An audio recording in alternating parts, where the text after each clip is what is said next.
Hi, this is Trade to Success University Module 12 exercise. We now need to start transitioning over to a real account. Virtual trading is all well and good, where you practice on a demo account, but trading in a real account brings all the psychological forces into play. And this is where you need to make sure you are following out the trading strategy correctly.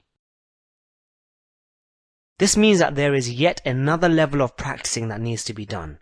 It is the exact same thing, but just on a real account. So the best thing to do is just start trading a tiny amount. And as you gain confidence and experience, and you feel you are following out everything correctly, then you can just up your position size and start trading the correct percentage of your account.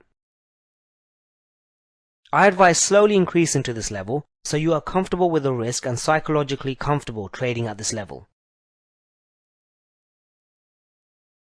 So start this process now. If you feel you are not ready to go on a live account yet, that's fine. As long as you are actively practicing, then you can work at your own pace. But what you must do here is make sure you are taking action. This is imperative in order for you to be successful at forex trading. This is Kumar for Trade to Success University. Good luck and good trading.